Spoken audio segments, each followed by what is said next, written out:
على أشرف الأنبياء والمرسلين وعلى آله وأصحابه وأزواجه وذرياته وأتباعه أجمعين وبعد. قال الشيخ مصنف ورحمه الله تعالى ونفعنا به وبعلومه في الدارين. Itu muka surat 35. Kata Musannif rahimahullah ta'ala, anak-anak yang dikasihi, janganlah sekali-kali kamu buat bermudah-mudah dan tak berahi peduli kepada ilmu usuluddin, yang ialah humbi dan asal agama kita yang sebenar ini. InsyaAllah kita nak sambung ni nasihat ujung kitab pengarang kita nak sebut di atas cabaran, fitnah, huru-hara yang ada keliling kita berkenaan dengan akidah. Daripada awal dia bicara dalam bab bagaimana sepatutnya kita kena jadikan akhirat sebagai bekalan, tidak akhirat sebagai matlamat, dan dunia ni sebagai jambatan, tempat bercucuk tanam, seperti mana sabit dalam hadis Nabi SAW, ad-dunya mazra'atul akhirah. Dan dalam masa yang sama, dunia yang kita ada ni ada pada dia tipu daya, ada perhiasan, ada perkara yang menarik perhatian, menyebabkan kita lalai. Kita boleh terpedaya daripada maksud kehidupan sebenar, yang kita terpedaya dengan hanya seolah-olah hidup bermaksudkan di sini, sedangkan maksud kita nak ke sana dan bekal kita nak ke sana tu besar sekali akidah. Akidah lah bekalan paling besar sekali untuk balik ke sana. Rosak akidah, rosak amalan. Dan antara perkara merosak akidah tu yang antara kita dah bicara, selain daripada syaitan sendiri rosakkan akidah, dia datangkan syak pada kita buat ketuhanan dan buat kerasulan, dan dia datangkan kita ragu apa sepatutnya i'tiqad pada Tuhan. Bahkan kalau perhati memang banyak dah dia berjaya. Lagi kita halusi, lagi kita berguru dengan guru yang boleh menunjuk kita jalan sebenar macam mana nak kenal Allah, nak kenal Rasul, nak kenal musuh Allah, musuh Rasul. Itulah iblis syaitan, itu paling besar sekali. Batu, nafsu. Itu juga Yahudi, Nasrani yang kita duk bicara ni, Wahabi, yang mereka ni adalah perosak-perosak hasil daripada anak didikan iblis syaitan, buah gitu, yang telah tersesat. Iblis syaitan ni dia menyesatkan pula di kalangan jin dan manusia, yang manusia dan jin yang berjaya disesatkan ni pula digunakan oleh iblis syaitan, itu juga nafsu, untuk memperdayakan kita ni yang masih duduk jalan sebenar ni. Bahkan jangan tak tahu, sepanjang hidup kita, selagi belum selesai, belum mati kita dia tak iman tu, maksudnya memang sentiasa kita dalam keadaan kena berwaspada, berjaga-jaga dengan musuh yang tak pernah lupa, yang sentiasa bersiap siaga untuk membuat serangan bila-bila masa, yang kita tak ada ilmu dan tak bersedia, bahkan lumpuh, tak berdaya, ingatan ke Allah Ta'ala sikit sangat. Begitu juga pada Nabi Muhammad SAW, Rasul tercinta. Mudah-mudahan dengan kita faham cubaan dan rintangan, halangan-halangan jalan untuk Allah Ta'ala ni yang begitu banyak ni, kita makin nak mengaji, nak belajar, nak memahami perjalanan kita hidup sebagai hamba Allah Ta'ala, yang kita kena faham juga apa misi, destinasi, visi untuk mencapai matlamat kehidupan yang hakiki, yang ada iman waktu kita mati sampai bawa ke akhirat nanti, selamat bertemu ilahi. Jadi tiada jalan lain melainkan kita paling besar kena jaga dalam bab akidah lah. Itu yang dia nak nasihat. Kata dia, anak-anak yang dikasihi, janganlah sekali-kali kamu buat bermudah-mudah dan tak berahi. Ni bahasa sana biasa tak berahi ni kan. Kalau bahasa Melayu standard sebut berahi ni nampak macam jijik sikit, bunyi macam pelat. Air berahi. Benda air berahi. Air yang keluar waktu berahi, air mazi. Berahi ni selalu bahasa kita, bahasa standard ni, dia menunjukkan syahwat dan keinginan. Tapi bahasa belah tani, hidup belah hulu perak bunyi gitu lah. Mu tak berahi dia makan nasi laut ni. Oh, berahi tu minat lah, selera. Tu yang dia guna bahasa. Janganlah kita ada buat mudah dan tak ada langsung keinginan peduli. Itu maksud dia tak berahi tu. Tak ada langsung keinginan, tak ada langsung kemahuan kepada ilmu usuluddin. Dan memang dia cakap ni betul ni. Pasal orang yang nak betul-betul berminat dalam ilmu usuluddin ni cukup sikit. Tambah zaman sekarang. Sebut kata ngaji tauhid, Allah tauhid lagi. Ngaji pula sifat 20 lagi. Dia kata macam ni apa macam ahli tauhid dah. Macam dia ni musuh ni, iblis ni dah memang mau musuh iblis, mau tengok dia takut dah. Sedangkan iblis dah tepuk tangan dengan dia. Apa saya nak guna bahasa belah-hulu ni, tak tahu nak sebut lagi bahasa lagi bunyi busuk sikitlah. Apa dia? Berselisih punggung lah dengan iblis. Macam tu. Selisih punggung. Duk gesek punggung lah dengan iblis. Maksudnya dah jadi iblis dah. Na'udzubillah. Pasal tak ada jalan kita untuk musuh betul-betul dengan iblis ni adalah melainkan antaranya dengan zikir Allah Ta'ala. Zikir ni dia ada serampang dua mata. Satu, menjauhkan iblis daripada kita. Satu, menyedarkan kita pada Allah Ta'ala. Dalam masa yang sama, kalau kita zikir tapi tak ingat Allah Ta'ala, tu ada masalah pula satu lagi. Pasal tak kenal pula siapa mazkur, siapa yang disebut. Dengan sebab tu kita zikir tak hadir hati. Dan kalau kita ada ilmu pula, tak zikir pula, tak latihan, masalah tak latihan pula. Besar cabaran. Dengan kita mengaji, berguru, baru kita akan tahu. Rupanya bukan senang juga ni. Untuk orang datang muka bumi ni, untuk sukses di akhirat. Memanglah. Kalau kita berjaya, semua orang berjaya dah. Kalau kita berjaya, semua orang jadi salih, salihat, jadi siddiqin, syuhada, wa salihin. Semua jadi pewaris Nabi. Jadi nak sebut benda besar dalam kehidupan kita kalau ikut adalah ilmu usuluddin. Tak ramai ada peduli ilmu usuluddin. Duk sibuk SPM, duk sibuk sijil kemahiran, sibuk ilmu marketing, ilmu teknologi, ilmu multimedia. Kalau ada kerusuh tu kan berduyun-duyun mari. Tapi sebut ngaji tauhid, mengenal Tuhan. Tidak Tok Imam, Tok Bilal, Tok Siap. Walaupun bukan PKP. Mudah Allah Ta'ala bagi kita celek mentah hati dalam bab ni. Pasal dia benda besar. Dan besar tu sikit kalau sebut gini. Kita bila tak ada secara idea keseluruhan untuk faham, kita tak faham besarnya akidah ni. Dari satu sudut, kita memang dah bertuhankan Allah. Dengan kita bersyahadah Muhammadun adalah memang Rasulullah. Cuma kita punya level dekat tu lah. Kalau kita tak belajar lagi, tak berguru lagi, kita tak tahu ada perjalanan batin yang bertali arus sentiasa always connected dengan Allah Ta'ala.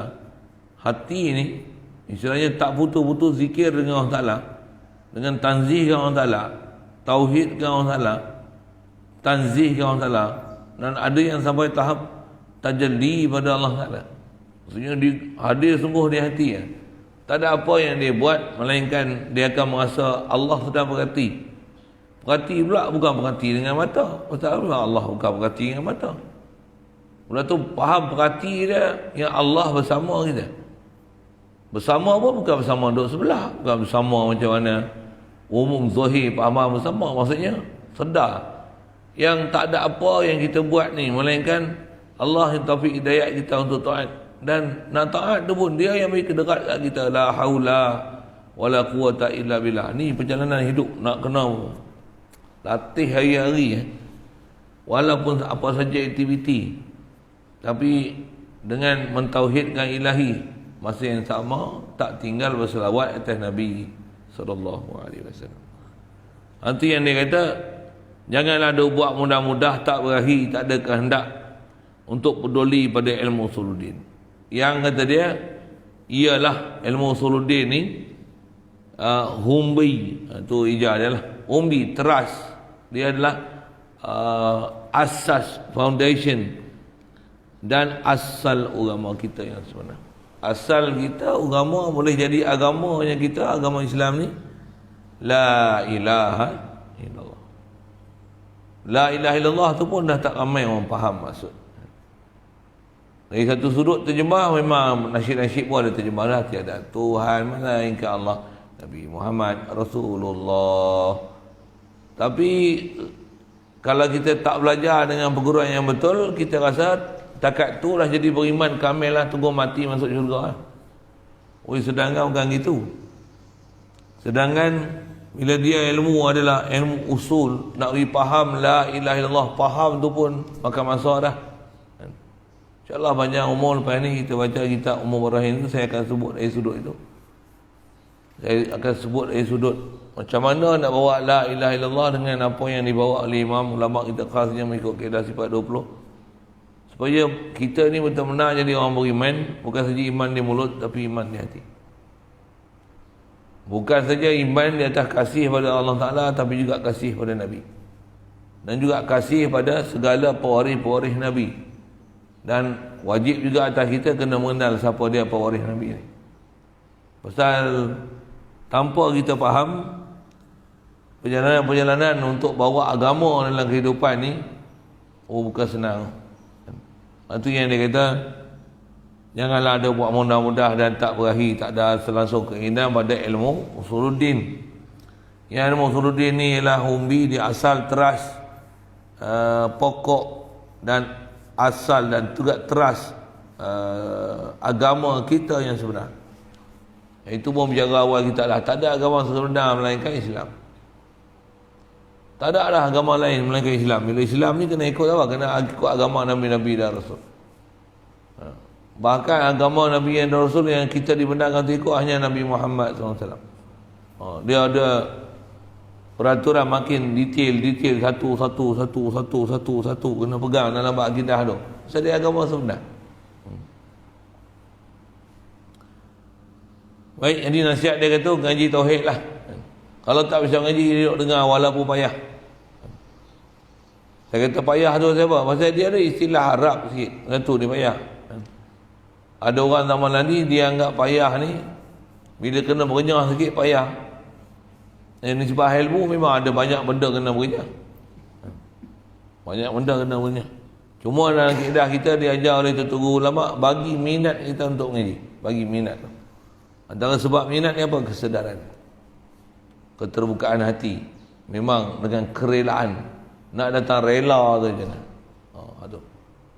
Nak dapat sedar tu Allah je nak. Dia mesti asas ilmu dia la ilaha illallah. La ilaha illallah. Baik. Jadi jangan tak peduli dengan usuluddin. Allahumma salli wa sallim ala. Lagi kalau dan ke teringat sebut, saya nak sebut sekali lalu lagi, khasnya mengenai nak sebut ilmu usuluddin, kenal Allah, yang nisbah kita ni walaupun dah mengaku beriman dah, tapi kena ada amal iman tu setiap detik dan saat. Apa dia amal iman? Tu panjang umur nanti saya sebut. Asal nak bicara dulu, yang dia nak kata jangan buat tak tahu, tak peduli, tak ada langsung keinginan pada ilmu usuluddin. Di pengalaman saya lah, kalau saya sebut tu sikit sebelum nak semua baca, tak ramai, memang betul dia cakap, tak ramai sungguh orang nak mengaji dah ilmu akidah. Tak ada lah, boleh kata tak ada lah. Orang nak mengajar pun hampir-hampir tak ada lah. Mengajar ilmu tauhid macam mana tauhid ulama ahli sunnah wal jamaah. Tak ada. Baik. Jadi jagalah sikit tu. Pasal orang ngajar pun tak ada, jagalah. Tunggu je lah kebinasaan. Apa dia? Semua pakai jadi jahil, bodoh, tak erti. Kalau semua orang misalnya tak ada dah reti nak buat, apa Allah maksudnya. Kalau kata semua orang mati, tak ada orang hafal Quran. Nak cari orang hafal Quran bukan senang. Oh, tu satu tu apa ni tak ada dah ahli guru, tak ada ahli ulama. Yang pakar-pakar, yang reti-reti dalam bab masalah agama tu. Dia umbi agama tu. Tambah pula, dia pakar agama, dia nak ajar kita supaya jadi pakar ketik. Oh, hatu pun dah tak apa orang dah. Ya Allah. Baik, jadi kalaulah dimisalnya ialah seumpama benih bagi ahli berkebun. Tauhid ni macam benih. Walaupun tanah terbentang luas, benih tak ada, nganggar lah. Tumbuh rumput lah. Penuh lalang. Jadi dia umpama benih bagi orang berkebun. Maka di manakah nak jadi pokok dan kebun sekiranya kalau benih-benih itu buruk? Bahkan bukan saja benih tu buruk, benih pun tak ada. Nak tanam apa? Nak tanam zikir, macam mana nak tanam zikir? Boh pergi bahasa tanam zikir, tak tahu tanya lain. Macam mana nak tanam zikir? Macam mana nak tanam selawat? Tak tahu. Saya guna bahasa tanam sikit, tak faham tanya. Saya rasa faham kan? Dengan bahasa lain mudah. Macam mana nak boleh berzikir? Macam mana nak rajin selawat? Tak ada benih ni ya. Tak ada. Nak pergi semayang tak ada keinginan, nak baca Quran tak ada keinginan, nak buat baik tak ada keinginan, nak buka kitab tak ada keinginan, nak datang pondok tak ada keinginan, nak pergi mengaji tak ada keinginan. Tak ada keinginan langsung. Kosong segala-gala dalam hati. Dengan ilmu apa bengap. Lepas tu keinginan pun tak ada. Kalau bengap ada keinginan, aku kalau boleh nak mengaji lah, online pun jadi lah kan? Aku nak keluar daripada kemelut bodoh ni, darjah pun tak bagi, nak upah hari lah. Aku dah buat bodoh lagi, astagfirullahaladzim, ya Allah ampunkanlah aku pun bodoh lagi, Quran tak boleh baca. Nak cari orang macam tu pun susah. Apatah lagi nak cari orang betul-betul serius nak jalan tauhid. Macam mana nak jalani kaedah-kaedah ulama' dulu ajar kita macam mana hidup bertauhid. Akidah bertauhid, jasad bersyariat. Yang turut bahasa. Jadi kalau nak main pokok mana kalau benih tak ada? Ataupun benih ni buruk. Dan jika menipu akan kamu oleh puak karut dengan kata benih itu yang baik sekalipun, sama telah pula puak yang menjual benih itu, mereka bangsa asing yang tidak ada kasih sayang kepada kamu, hanya untuk kemajuan dirinya jua. Jagalah. Kita benih buruk, dia kata benih mu elok ni. Jaga. Itu satu. Ataupun kita benih tak ada. Maksud benih ni tak ada langsung ilmu ahli sunnah wal jemaah, tak ada langsung ilmu sifat 20 ni. Itu dia jual benih. Nak tak kami ajar benih? Kami jual benih nak. Benih apa? Oh, benih ni bagus. Oh, orang dapat.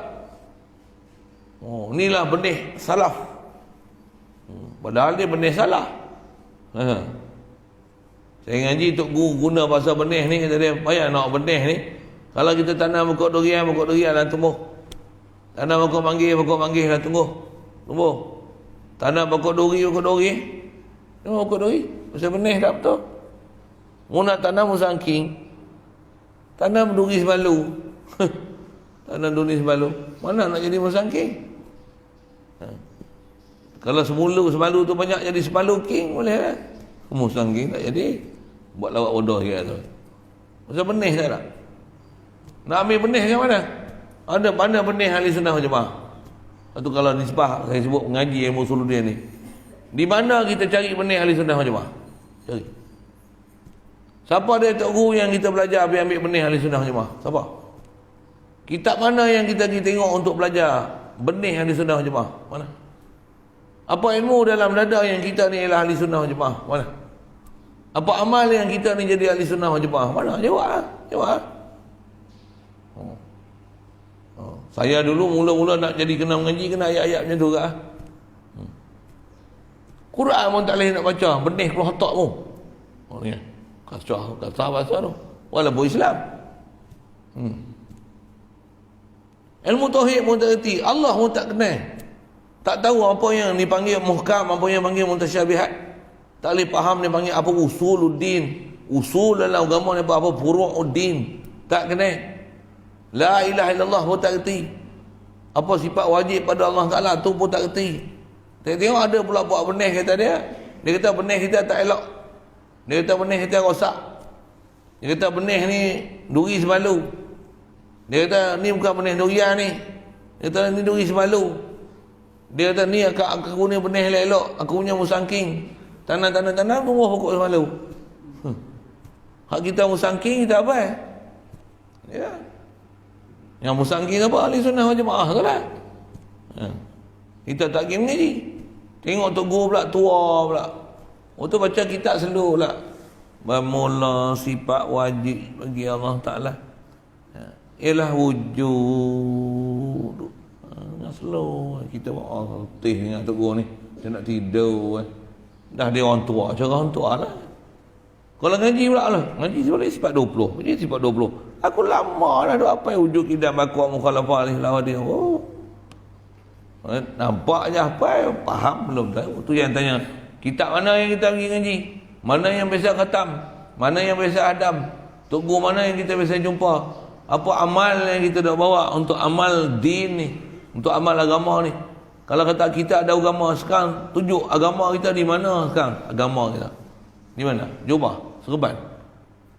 Yang kita jadi agama Islam ni kat mana? Saja lagi soalan-soalan gitu lah. Ini soalan bayan apa ni? Hak mana yang menyebabkan kita jadi Islam tu mana? Hak jadi soleh tu hak mana? Tapi sembahyang buat akidah Wahabi. Amal soleh itu. Sembahyang duk sembah tokong, sembahyang duk pakai salib. Sembahyang duk pakai ke ihram kuning. Atau ahli sunnah wal jamaah macam tu. Mau belajar mana? Tok Guru mana? Tok Guru mana biasa duk asuh kita untuk beramal, amal zikir mana? Untuk bawa la ilaha illallah, untuk bertahlil la ilaha illallah. Siapa Tok Guru yang ajar kita? Talqin kita ajar zikir la ilaha illallah tu. Tu satu. Tu kalau la ilaha illallah, apa makna la ilaha illallah yang sampai para sahabat sebut la ilaha illallah oleh tenang hati. Allah Ta'ala sendiri mensifatkan orang yang beriman ni bila sebut Allah dia boleh gementar hati, dia boleh tenang hati. Dia rasa hebat sangat sebut la ilaha illallah ni. Apa ilmu yang dia ada, apa ilmu yang kita ada. Yang tu yang dia kata jaga elok-elok. Pasal apa? Bab ni hak usul besar sekali. Benih yang buruk ni kalau tak kena gaya kita pergi ambil tanam kat kita, oh jangan naik tu benih buruk. Benih buruk. Jadi kalau ada orang kata kita ni, dia duk kata dia benih baik padahal dia buruk, sekalipun dia dakwa benih baik tak usah duk pakai. Siapa? Jaga. Dia dakwa benih baik kat mana? Dia kata kami ni salah. Kami ikut Quran Sunnah. Oh nampak, dia dakwa ilang baik. Kami jual ni barang original. Ni pinggan mangkuk Pyrex Akopal. Oh. Dia tengok KIG Malaysia. Punya pinggan plastik ya. Punya polystyrene. Kita tak kenal polystyrene. Kita biasa perak duk tengok polystyrene tu, tengok oh inilah pinggan ni lah Akopal tau ringan. Oh jatuh lantai tak pecah. Inilah Akopal. Kita pun oh Akopal buat balik bini kita kenal. Kata apa beli pinggan apa ni? Akopal. Dia kata balik kat lantai tak pecah. Memanglah. Bukan Akopal betul lantai balik lantai tak pecah tau. Polystyrene nak balik pecah ke mana? Polystyrene. Saja kita buat lawak itu sikit tapi nak tunjuk ni bandingan sama. Kita nak sangka pinggan betul, rupanya rapuh sangat. Allah tak arah, Allah ada muka, Allah ada tangan. Kepala tak apa. Okay. Jadi dia menjual benih itu, mereka ni bangsa asing. Tak ada kasih sayang kepada kamu, bukan ada kasih sayang. Dia ajar kita ilmu tauhid, bukan dia nak bagi betul kita dapat tauhid. Bahkan kalau berarti tauhid yang dia mengajar tu, dia kata Allah di arah, Allah di langit tu, dengan ajaran pahaman-pahaman puak-puak yang golongan tu, boleh dia kata dia memang tak nak kebajikan kat kita. Dia ajar semua kita ni tinggal amalan. Tauhid pun rosak, amalan pun tinggal. Baca Quran sebut sadaqallahul azim, salah, bid'ah. Zikir ramai-ramai, bid'ah. Buat tahlil, bid'ah. Wirid lepas sembahyang, bid'ah. Zikir doa ramai-ramai, seorang baca ni, bid'ah. Sembahyang tarawih banyak-banyak 20, bid'ah. 8 ni, 8 sunnah. Qabliyah maghrib tak ada, bid'ah. Ni bid'ah. Qabliyah isyak tak ada, kalau buat bid'ah. Semua bid'ah. Zikir Allah bid'ah. Ni semua ulama reka yang mana ada dalam hadis. Nabi zikir Allah. Wah, habis semua amalan dia bagi pelingkuk habis. Tahlil apa talqin mayat di kubur bid'ah, habis bid'ah. Dia amal apa? Mana ada amal? Habis. Tak ada apa dah nak aja. Selawat ni syirik.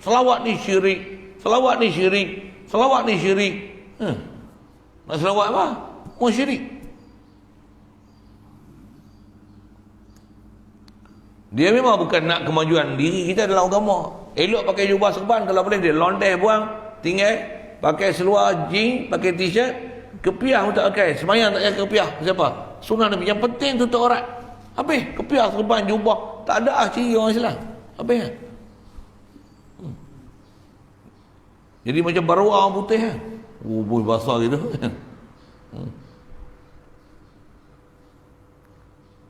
Nah, mari anak-anak berfikir.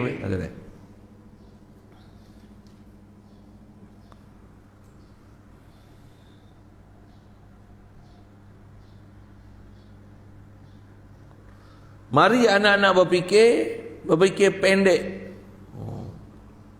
Maksudnya cuba fikir dah. Singkatnya masa untuk dia nak suruh kita fikir ni.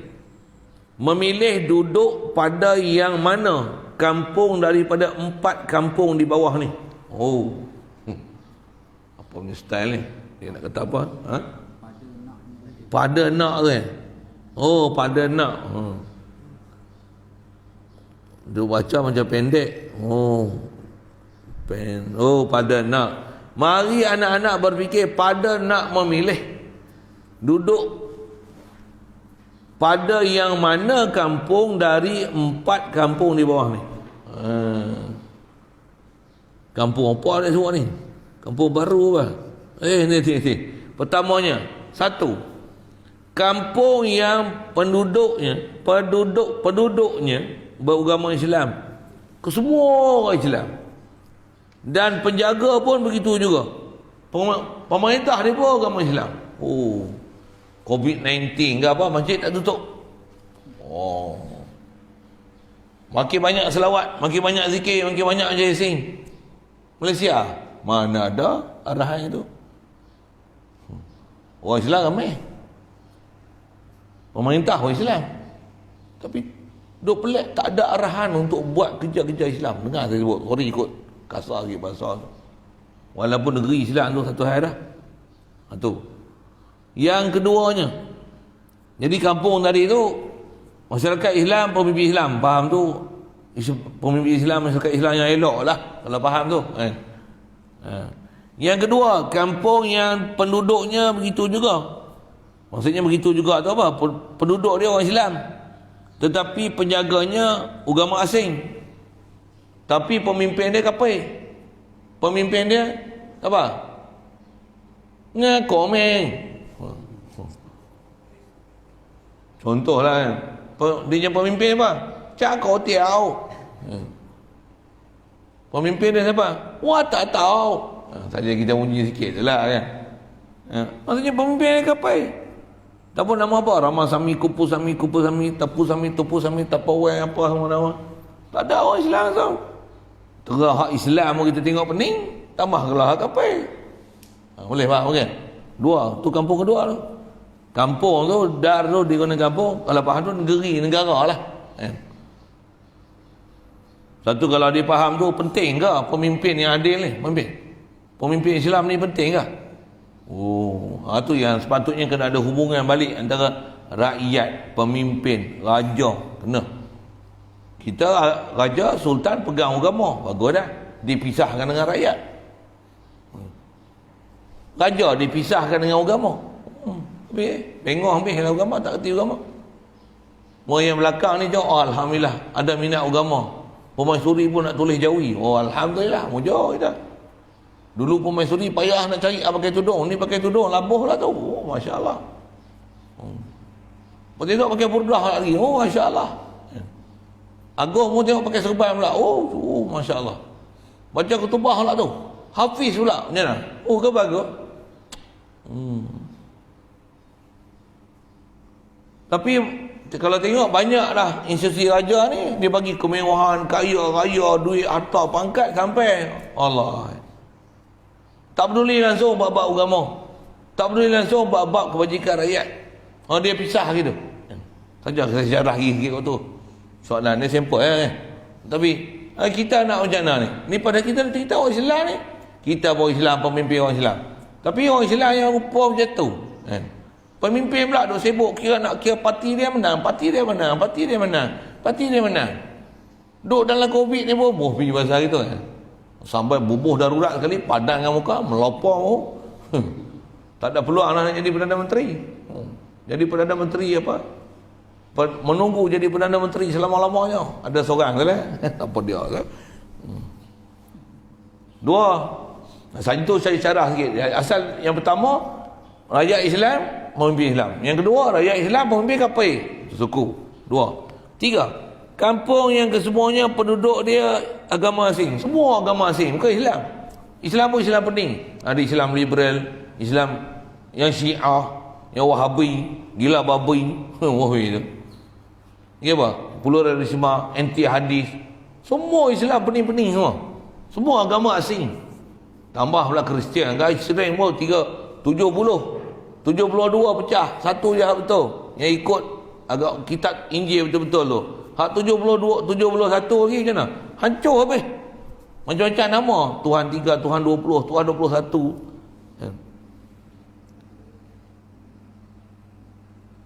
Penduduk dia orang kafir, orang asing, bukan Islam, dan menjaga apa begitu juga. Tiga. Dan yang keempatnya, kampung yang kesemua penduduknya agama asing. Penduduk dia semua agama asing. Tetapi yang menjaganya beragama Islam. Apa pula? Ada ke macam tu? Zaman dulu ada. Mesir mula-mula ditawan oleh Sayyidina Umar yang dipimpin oleh Amru Al-As. Amru Al-As. Ya. Masa tu pahaman anamisma, percaya pada semangat sungai Nil lah apa sebagainya. Dapat Nasir zaman Sayyidina Umar takluk Mesir. Amru Al-As dilantik sebagai gubernur Mesir. Rakyat boleh kata semua orang kafir. Orang Islam yang ada ni, orang Islam yang asal yang ikut Amru Al-As. Tapi bila Mesir telah dah ditawan, dapat di bawah jajahan Islam, macam mana? Orang Islam perintah. Sampai sekarang tengok Universiti Azhar yang tinggal Mesir, antara universiti yang tertua untuk pengajian Islam yang sekarang masih ada, apa dia? Mesir. Asal dia apa? Semua negeri orang kafir, orang Islam perintah. Orang Islam yang betul-betul perintah Islam macam mana? Oh, asal kafir, sekarang ni dia jadi tempat untuk pertahankan agama Islam. Kita dulu macam mana? Melaka, Islam dulu. Apa? Aceh, Batani. Ni kita sini ikut Lenggong tak sampai kot. Tapi kalau berkelah hulu, belah-belah utara ni, semua tu bawah jajahan Islam Batani dulu. Nama tempat pun Tun Sa'ban. Tun Sa'ban siapa tu? Bukan Tun Sa'ban, Tun Sa'ban nama saya dah. Panjang tu, pergi tengok Google ada kot Tun Sa'ban apa. Nak cerita sejarah lagi panjang sangat kan. Tapi nak kata dulu bawah pemerintahan Islam kan. Habis siap ambil. Panjang cerita tu. Kalau nak cerita tu, nak pergi tengok cerita tu, tengok Ustaz Auni. Saya pun bukan rajin tengok dah kan. Tak ada nak tengok pun. Nak cerita kalau orang Islam perintah, oh Masya Allah, best. Asalnya kafir habis semua, makmur habis, negara semua ikut agama Islam. Tengok kata dia ada 4 jenis negeri ni. Kemudian sekiranya kalau anak-anak berkata ni ada 4 negeri ni, mau nak pilih yang mana? Tuan-tuan pilih yang mana? Pilih nombor 3. Nak duduk negeri tu. Rakyat kafir, pemimpin kafir. Molek lah. Tu kafir yang kita sebut. Nak pergi duduk negeri mana? Negeri rakyat Wahabi, Raja Wahabi nak pergi duduk. Pergi negeri Pasir Pendengung. Pergi Pasir Pendengung tak semua rakyat Wahabi. Siapa dia Pasir Pendengung tu pergi naik tikar terbang Zam-Zam Al-Kazam tu. Jumpa lah. Kita guni bahasa itu sikit.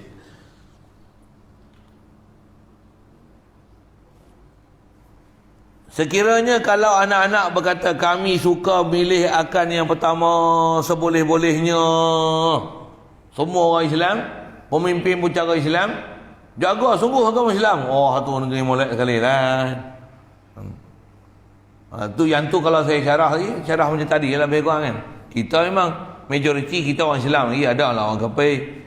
Pemerintah pun orang Islam lagi, tapi hak pemerintah yang ada ni, tolak sultan lah, yang tu memang dipegang kuasa raja agama apa tu satu hal dah. Tapi hak politik-politik ni Allah pening tengok. Sak tukar kala, sak biru pekat untuk biru cair, tu jadi oren pula, tu jadi hijau lah. Oh, jadi lompat katak, lompat boleh nyanyi lah, lompat si katak lompat, jadi begitu. Lompatlah tinggi-tinggi, siapa lompat cepat dapat pangkat tinggi, jadi menteri. Jadi kita tukar ni sampai sejarah, sampai sultan kita, Sultan Perak ni, sampai kita apa dalam tempoh 4 tahun ni sejarah ni, kata dia dalam hari 14 nak masuk 15 ni, apa 3 kali dah lantik kerajaan baru. Sampai dia kata gitu, apa masalah ni sampai Perak ni negeri peta ni jadi macam ni. Dia apa sebagai sultan perlembagaan macam ni kan, raja perlembagaan macam ni, dia boleh cakap itu jelah, dia boleh buat apa kan. Ahli-ahli politik menang politik macam ni, orang ni lompat sini, lompat sini, dia boleh buat apa kan. Dah macam ni jatuh ni undang-undang pula prosedur menyebelahi mereka, kena lantik menteri baru kan, tak apa.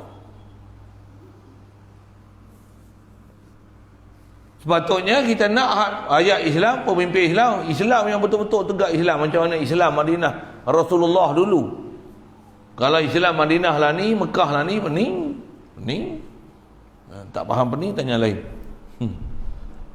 Buat tempat joget ada, tempat disco dah. Allah, tempat tu cantik ada.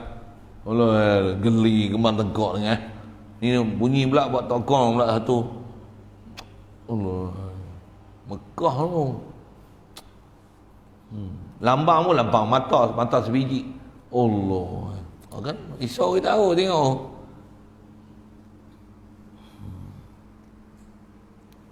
Kalau tak kuasa pilih, kata sebaiknya macam tu lah, biar rakyat Islam pemimpin Islam. Kalau tak kuasa pilih yang pertama itu, maka yang kedua pun tak mengapalah.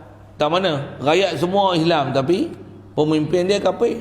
Macam Siam pergi bertani tu, rakyat orang Islam ramai. Tani ialah saya duduk sepadan betong. Nama dia betong.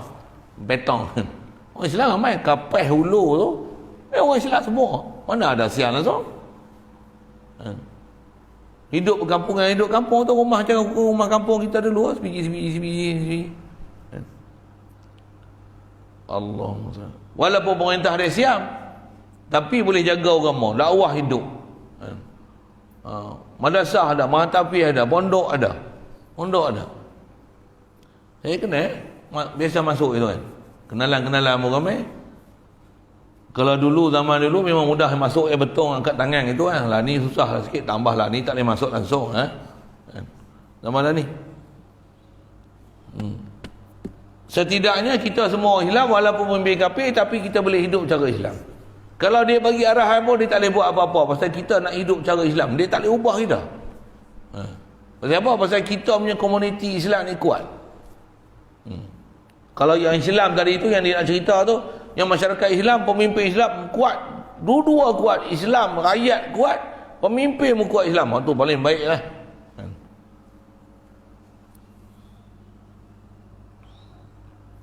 Maka yang kedua pun tak mengapalah, kerana tujuan yang besar sekali bagi yang duduk atas dunia menanti mati itu ialah nak beramal ibadat dengan hukum-hukum Islam. Jadi semua orang Islam, pemimpin kafir lah, tak ada lah dia nak kafir, tapi kita boleh ikut Islam, kita boleh hidup cara Islam. Orang kafir ni tak boleh pengaruh kita, pahaman kafir dia tu sikit pun, pasal kita semua orang Islam. Dengar dia nak cukup contoh kampung tu, semua orang Islam.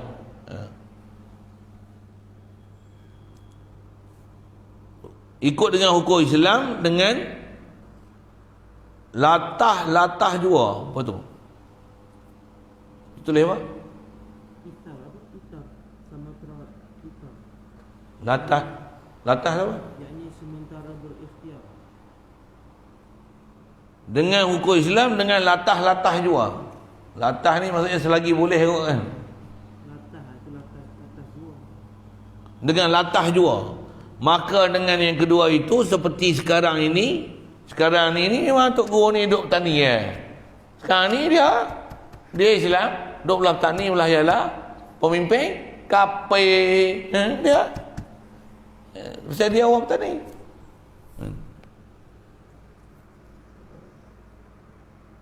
Seperti mana sekarang ini hasil dan boleh dah.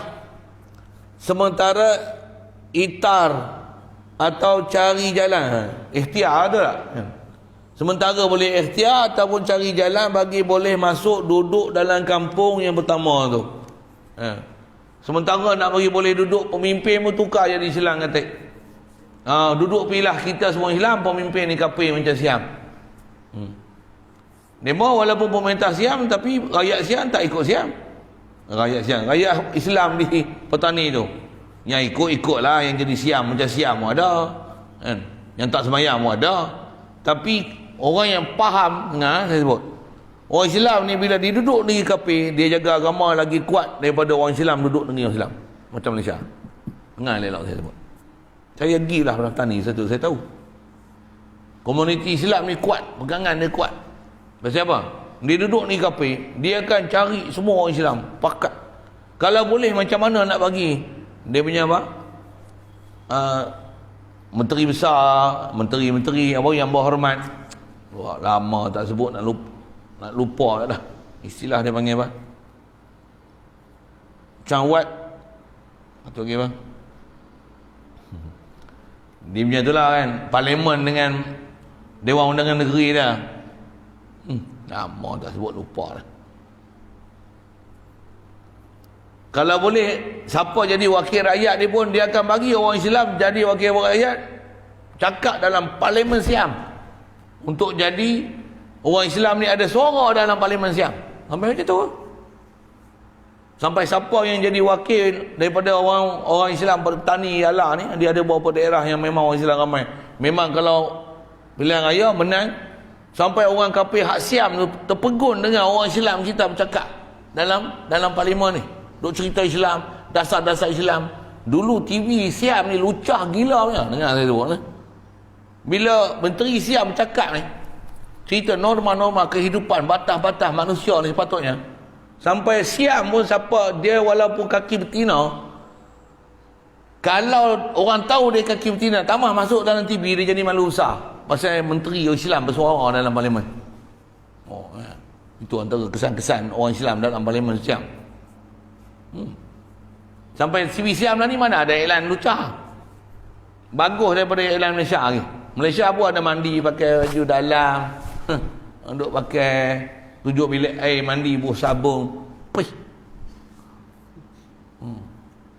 Padahal Islam gemilang cemerlang terbelang tu taman tu lah dulu kan. Nah, ni dia bunyi cara lain lah. Pepatah pun tak apa nak bunyi tak dan nak reka pepatah baru 2-3 hari. Baru gebung, baru jadi pucuk gebung. Apa nak sebut ni?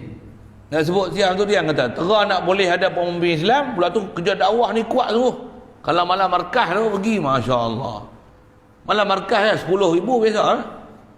Markah yang lah besar tu, ada masjid besar lagi tu, penuh tu, atas bawah kiri kanan. Jadi macam market besar sungguh lah pergi. Usaha dakwah ni keluar kalau buat jur tu, Masya Allah, 400 jemaah, 4,000 jemaah keluar dakwah bukan saja untuk orang Islam, habis semua siang-siang kampung Siam mau pergi dakwah. Yang orang Siam pun masuk Islam apa ramai. Maksudnya sebar sungguh agama Islam ni, sebar sungguh. Kalau sampai orang apa, saya duk biasa pergi keluar, saya pergi mengaji, kadang ada buat istimak apa sana zaman dululah. Dia punya apa yang berhormat dia datang majlis buat dakwah ni, yang berhormat dia datang bercakap.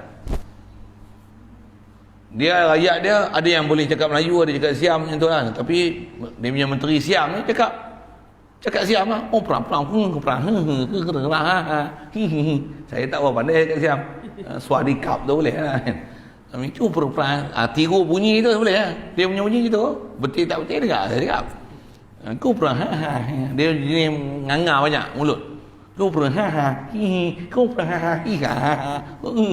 Perang. Dia punya macam tu kan. Apa benda saya cakap saya tak tahu.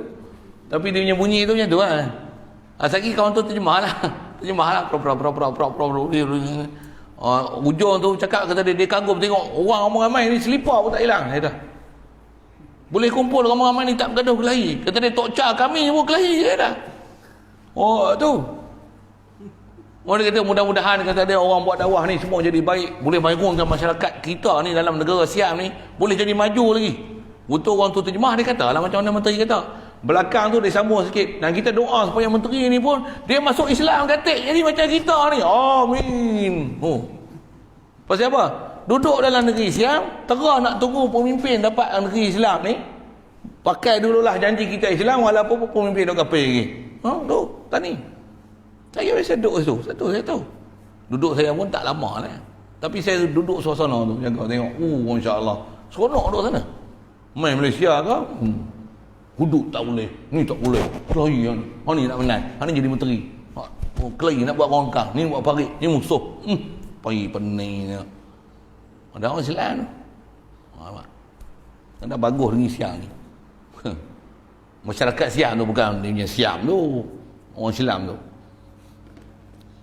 Jadi sementara nak boleh duduk ni kata dia nak tunggu pemimpin Islam. Dah boleh ikhtiar cari jalan, boleh masuk duduk dalam kampung yang pertama tu. Kampung kedua pun jadilah. Maka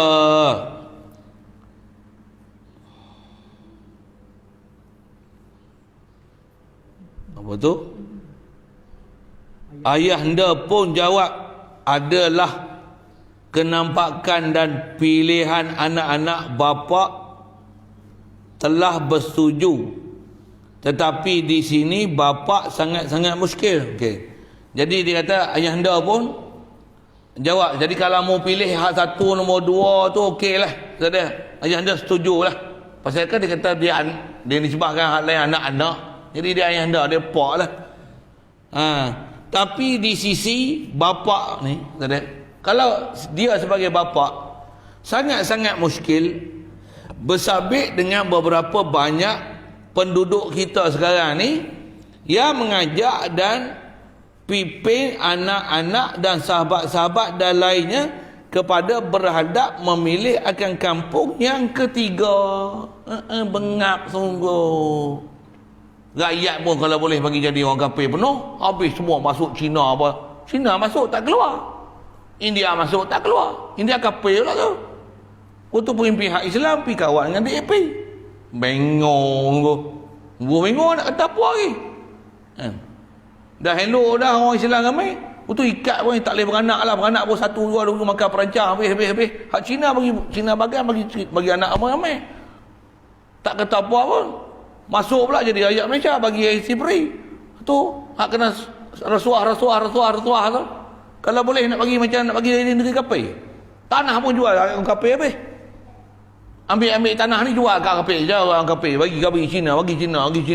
Kasar sebut Cina. Bagi habis kat orang kafir. Orang kita apa? Nak dapat serangkang kerak apa payah. Nak beli harga mahal mana ada duit. Yang dapat peri ni, kerja hutan tukar besi apa ni. Waktu dapat tanah peri bubuh ni jual habis kat orang kafir. Tengok dia buat perumahan besar-besar. Kilang. Pekan besar semua dia mau. Kita ni sebut kita ni. Pulau Pinang habis dah. Singapura lama dah. Pulau Pinang mana? Dah negeri cung ciao. Cak ko tiao. Pulau Pinang tu. Kipoh tu. Dah negeri jadi. Pekan tu dah jadi negeri tu dah. Dah negeri wah tak tahu. Boleh kita semua pekan dah jadi tempat-tempat wah tak tahu. Cak ko tiao. Tak payah pergi satu Malaysia. Kita pergi kampung mau pergi apa? Saya pergi orang ganja pergi beruas. Beruas pun pekan dalam beruas tu. Cakok tiao. Kuah cincau. Kedai gunting rambut pun ayapan. Ada lah sikit ayah pan pergi sebelah ayah ping sikit lah tu orang dalam 1000 seorang. Saya tahu pening pula tu ayah ping tu. Tak faham sudah. Nak gaduh pilih kampung yang ketiga. Rakyat pun kalau boleh jadi kafir. Itu yang Wahabi pun duk biar Wahabi banyak-banyak, Syiah banyak-banyak. Apa jadi ni? Nak pelingkuk apa ni? Pemimpin pun nak jadi lingkuk, rakyat pun lingkuk habis. Dia kata apa? Ajib, apa dia? Pelik sungguh lah. Kalau nombor 4 tu bagus ya. Pasal kita seorang je orang Islam jadi pemimpin, rakyat semua kafir, kita takbir bagi jadi Islam. Oh, tu molek. Tu. Tapi siapa boleh buat? Dalam dunia ni mana ada tempat macam tu. Yang pelik ni nak nombor 3 ni. Allah. Itu yang dia doa belakang ni, Allahumma waffiqna lidinika wansurna 'alal qaumil kafirin. Wa sallallahu wasallam ala sayyidina Muhammadin wa ala alihi wa sahbihi ajma'in walhamdulillahi rabbil alamin. Di atas dia bilik tu dia suruh kita fikir sikit. Jadi dia sebut fikir tu siapa? Itu negeri yang disebut kafir tu lah. Dia nak bagi misal apa ni? Jagalah kita ni orang Islam, dah pemimpin pun Islam ni kita sebut kita Malaysia. Jadi dia ada petani. Tapi jaga ni apa? Orang Islam tengok bila arus perdana pengajian Islam disisihkan. Jadi subjek elektif. Bila berapa ramai lepasan sekolah menengah tahap SPM yang tak boleh baca Quran. Yang buta Quran, yang buta Jawi lama dah. Buta Quran. Yang tak kerti kalimah syahadah sembahyang pun tak pandai. Tak kerti dah mana rukun syarat apa tak ada kerti dah. Yang nak menikah ni tambah PKP ni memang tak ada kursus apa. Ucap kalimah syahadah apa pun tak kerti. Janji bawa saksi, bawa begini pengantin, bawa wali, pak nikah gitu ya. Tak boleh nak kursus-kursus dah. Kursus pun sehari setengah. Nak jaga catering, tukang berceramah. Kasar sikit. Patutnya kursus sehari setengah nak menikah. Boleh ajar apa? Nak ajar mandi wajib pun tak pandai. Yang diajar pula apa? Ajar bagi suntikan vaksin. Ajar anak-anak esok perancang keluarga, ajar sembahyang fardu. Cakap tu Untuk ajar kesihatan, ajar semua satu slot.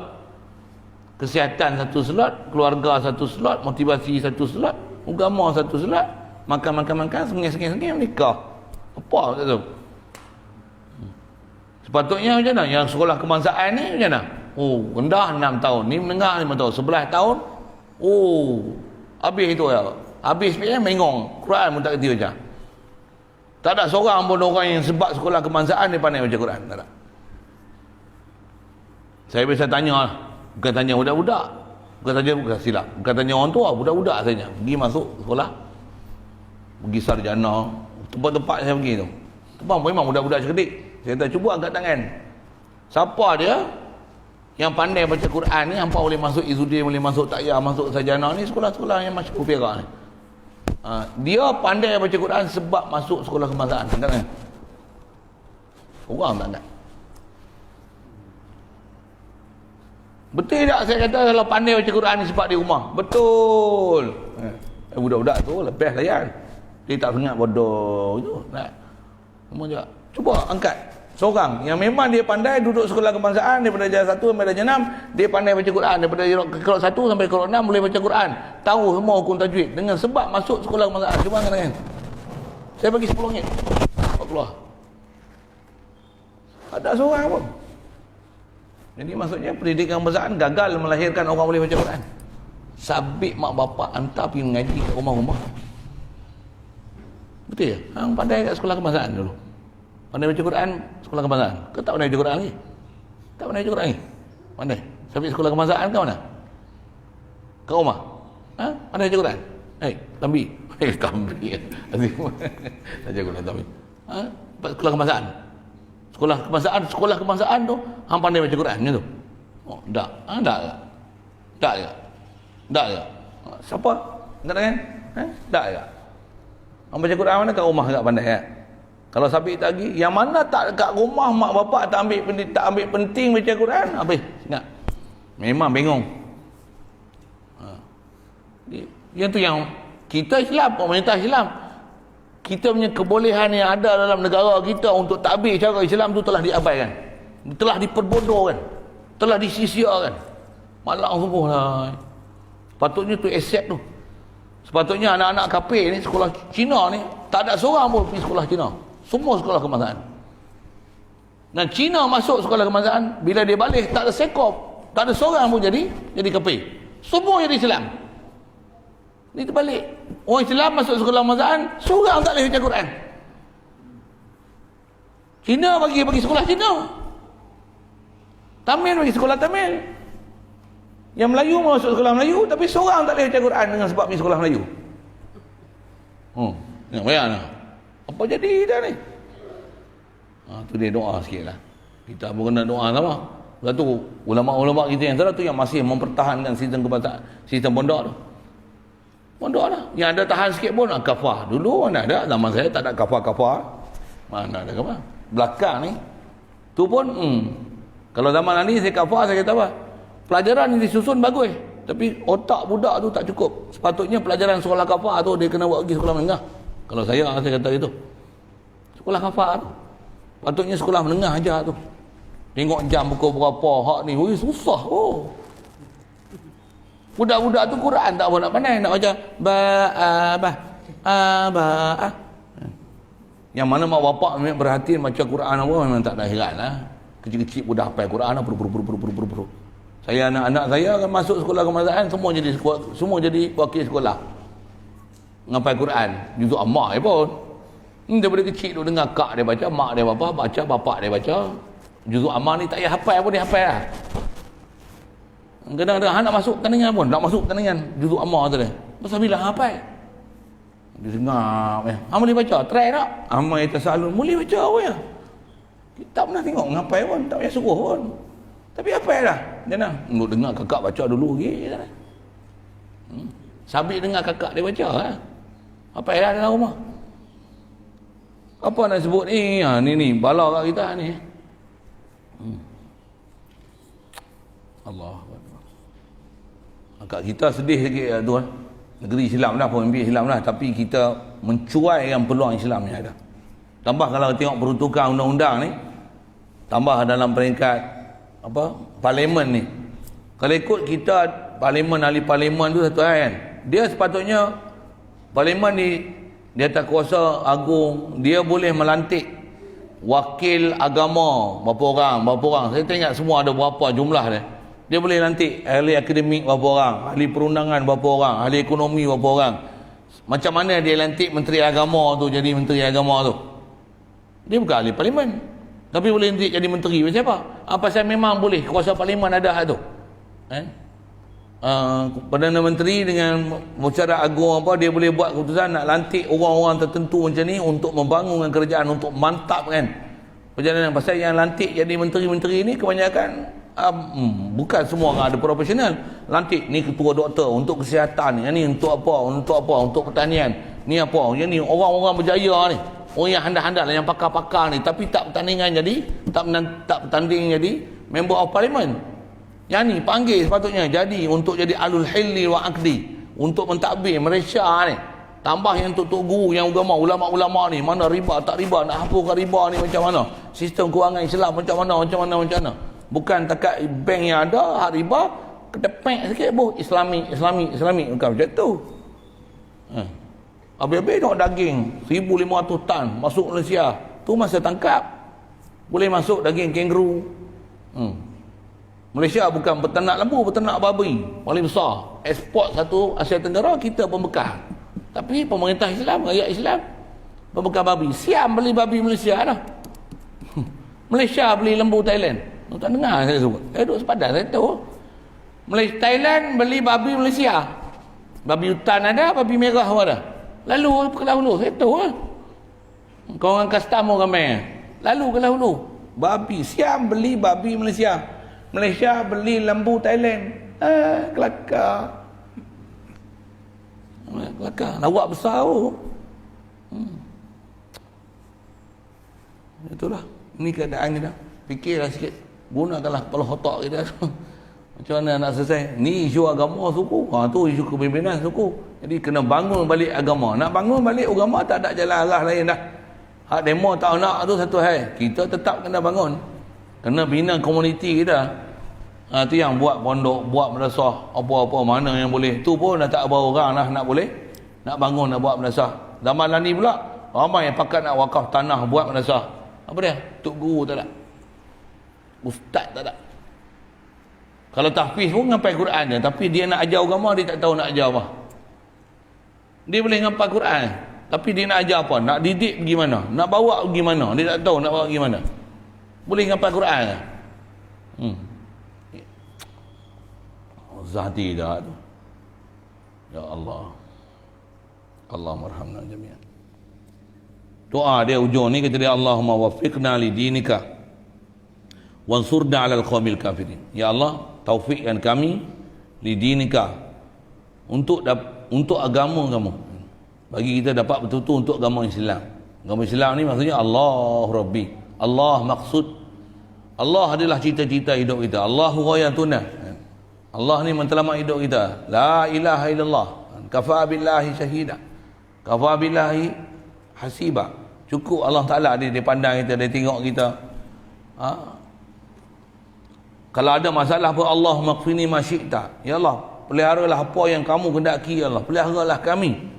Ada hubungan kita dengan Allah Ta'ala. Bukan doa dah tersesak pun minta doa. Bukan gitu. Memang 24 jam duk minta doa, minta Allah Ta'ala. Taufikkan kami untuk agamamu, wansurna 'alal qaumil kafirin, dan tolongkan kami kalahkan 'alal qaumil kafirin. Ala tu lil ghalabah, menangkan atas orang kafir. Tolong kami menangkan, kalahkan orang kafir.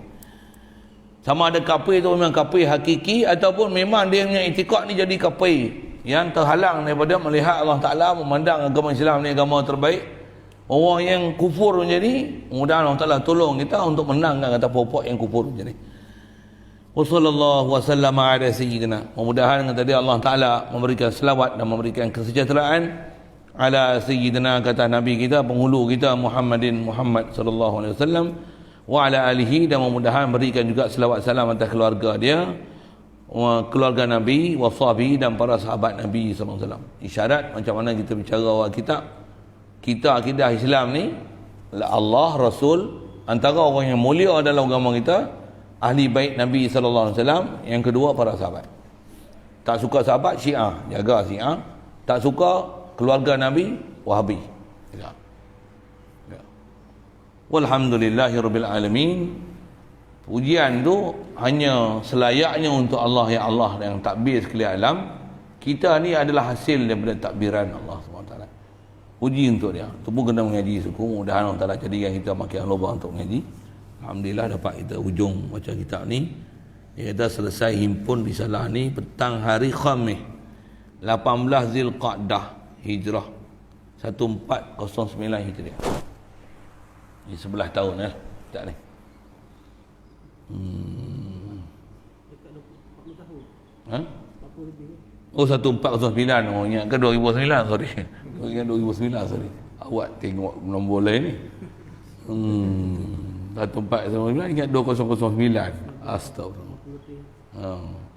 14 ni 1442. Hijriah pun tak kena. 1444 dah. Kau dah tinggal zaman lah kita ambil masa Covid, lupa dah tahun. Jadi mudah-mudahan kita dapat manfaat besar dari kitab ni. Kita ada Fatihah sama sekali untuk Nabi kita Muhammad sallallahu alaihi wasallam. Umum muslimat khas pengarang kitab ni, Tuku Ayah Deh. Dan syukur kita pada Allah Ta'ala dapat habis yang kitab ni. Semua dengan limpah kurnia dia. Mudahan dengan apa yang kita baca ni dapat faham, dapat ingat, dapat jadi protection daripada duk ikut fahaman-fahaman tak betul, dan kita boleh faham apa dia fahaman di sunnah wal jamaah, bab ketuhanan, bab tawassul, bab apa tabarruk dengan Nabi kita Muhammad sallallahu alaihi wasallam, dengan kesan orang soleh.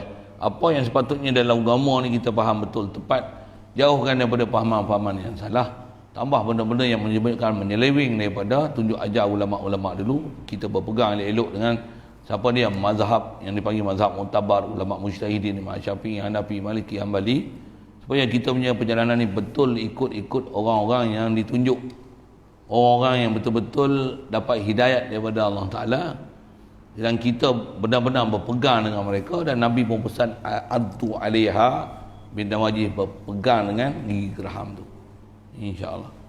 Ila hadratin Nabi Muhammad Mustafa sallallahu alaihi wasallam wa li jamil muslimin wal muslimat, khususan ruh Syekh Musannif wa ala hadhihi niyati syai'ul lahumul Fatihah. A'udzu billahi minasyaitonir rajim. Bismillahirrahmanirrahim. Alhamdulillahi rabbil alamin. Arrahmanir rahim. إياك نعبد وإياك نستعين اهدنا الصراط المستقيم صراط الذين أنعمت عليهم غير المغضوب عليهم ولا الضالين. بسم الله الرحمن الرحيم. الحمد لله رب العالمين والصلاة والسلام على أشرف الأنبياء والمرسلين وعلى آله وصحبه أجمعين. اللهم نور قلوبنا من نور هدايتك كما نورت الأرض من نور شمسك أبدا أبدا برحمتك يا أرحم الراحمين. وارزقنا فهم النبيين وحفظ المرسلين وإلهام الملائكة المقربين. وافتح لنا أبواب المعارفة كما فتحت على أوليائك وأصفيائك وأزكيائك وأحبائك وأخلائك بفضلك وجودك وكرمك يا أرحم الراحمين بجاه سيدنا محمد المصطفى صلى الله عليه وسلم. والحمد لله رب العالمين.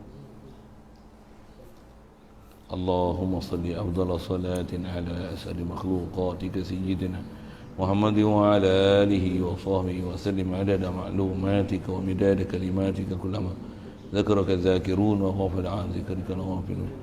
اللهم صل أفضل صلاة على أسأل مخلوقاتك سيدنا محمد وعلى آله وصحبه وسلم عدد معلوماتك ومداد كلماتك كلما ذكرك الذاكرون وغفل عن ذكرك الغافلون. اللهم صل أفضل صلاة على أسأل مخلوقاتك سيدنا محمد وعلى آله وصحبه وسلم عدد معلوماتك ومداد كلماتك كلما ذكرك الذاكرون وغفل عن ذكرك الغافلون.